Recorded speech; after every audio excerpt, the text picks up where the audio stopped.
रीना एक मध्यम परिवार की लड़की थी, लेकिन उसकी भाभी शिवानी एक बड़े घर की बेटी। शिवानी की शादी अभिषेक से लव मैरिज थी। अरे भाभी, ये कितना अच्छा सूट पहना है आपने। काश ऐसा मैं भी पहन पाती। अरे क्यों नहीं रीना, वैसे भी तुम्हारा और मेरा नाप तो एक ही है, जब मन करे पहन लेना।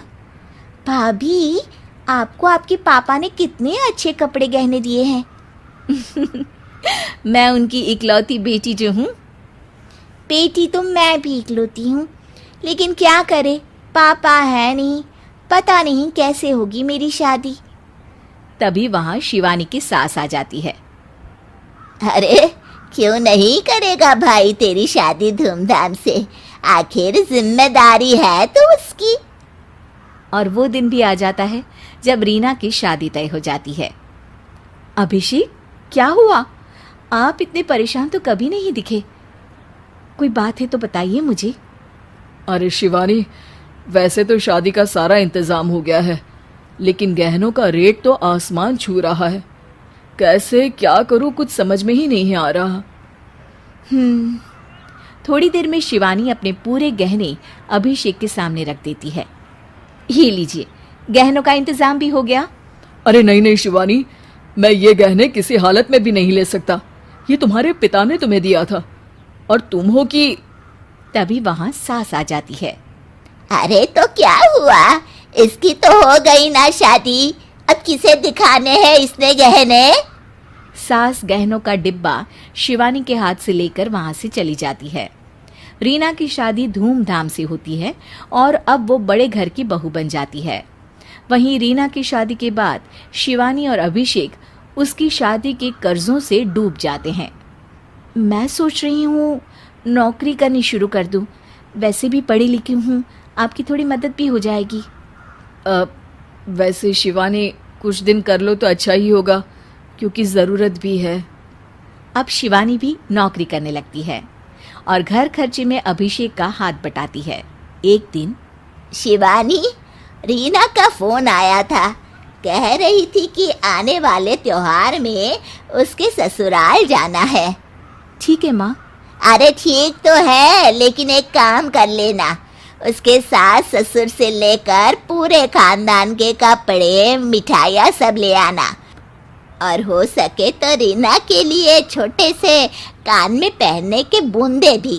और क्या है ना, शादी में उसे सारी बड़ी बड़ी कान की ज्वेलरी दी थी, घर में पहनने के लिए तो उसके पास कुछ भी नहीं है। शिवानी सोच में पड़ जाती है कि वो क्या करे, क्योंकि कर्जों और घर के खर्चों के बाद तो पैसे बचते ही नहीं थे। शिवानी फिर अपने पिता को फोन करती है और उनसे पैसे मांगती है। देखो शिवानी, मैंने तुम्हें शादी के वक्त ही मना किया था कि ऐसे घर में शादी करनी ही नहीं चाहिए। अरे अभिषेक को शर्म आनी चाहिए जो ससुराल से पैसे मंगवा रहा है। शिवानी को पिता की बात पर गुस्सा आ जाता है। आप मेरे पिताजी हैं और मैं परेशान थी, इसलिए आपसे मदद की उम्मीद की पापा। अभिषेक को तो पता भी नहीं है कि मैंने आपसे पैसे मांगे हैं। शिवानी सोचती है कि वो अभिषेक से बात करे, लेकिन फिर उसे लगता है कि वो टेंशन ले लेगा।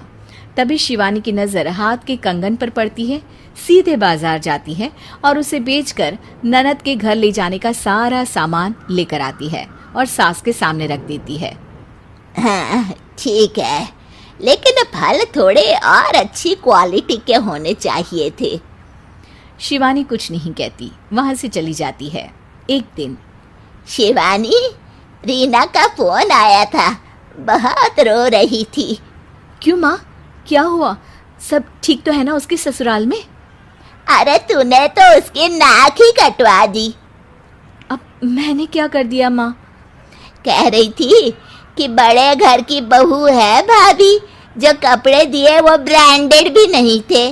तू तो जानती है ना उन लोगों का पहनावा कितना अच्छा है। तू तो मेरी बेटी का भला कभी सोचती नहीं।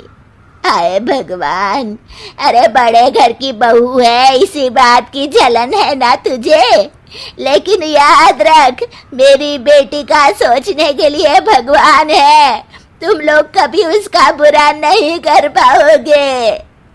अब शिवानी के मन में सवाल था कि क्या ईश्वर सिर्फ रीना के साथ है उसके साथ नहीं, लेकिन उसे सुकून था कि वो अभिषेक के साथ उसकी जिम्मेदारियों को निभाने में बराबरी की हकदार है। शिवानी वहां से चली जाती है। वो सास से कुछ नहीं कहती, क्योंकि अमीर घर की बहू बनकर रीना को भले ही सुकून ना हो, लेकिन गरीब घर की बहू बनकर शिवानी खुश है, क्योंकि खुशी पैसों से नहीं परिस्थितियों पर निर्भर करती है।